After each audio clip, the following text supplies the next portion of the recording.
A common question type in the IELTS reading test is true, false, not given. With this question type, you need to read a statement and then compare it to the information given in the text. You then have to decide if the information is the same as given in the text, that's true, does not agree with the text, that's false, or if there is no information in the text about this, that's not given. Let's look at an example of this task now. Always remember to check the instructions first. You're going to see if these statements match the information that is given in the reading passage. Once you decide on your answers, you're going to write true, false, or not given in the correct place on the answer sheet.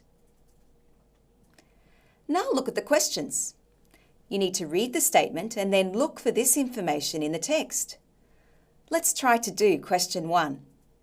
So, we're looking for information about personality tests in the 1950s and whether the answers were either right or wrong.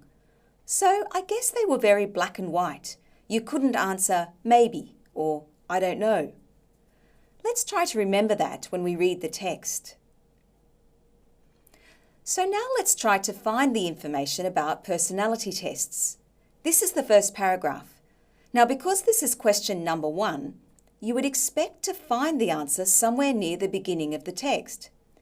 So, the first thing we spot is one of our key phrases from the question, personality tests, followed by the date, the 1950s.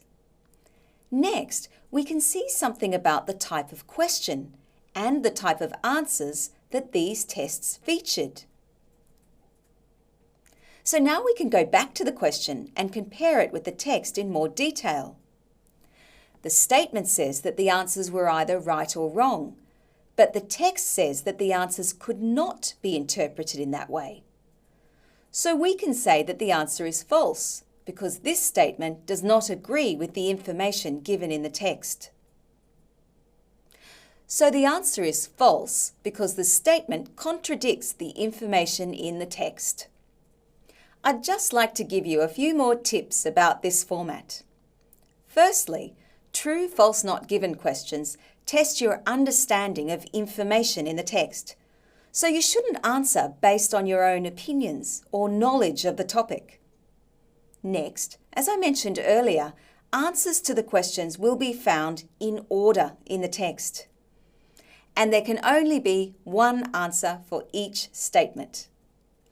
So now that I've described how to do true, false, not given questions to you, why don't you take some time to read over this summary? I should point out that this is one way to do this task which we think is effective, but it is not the only way.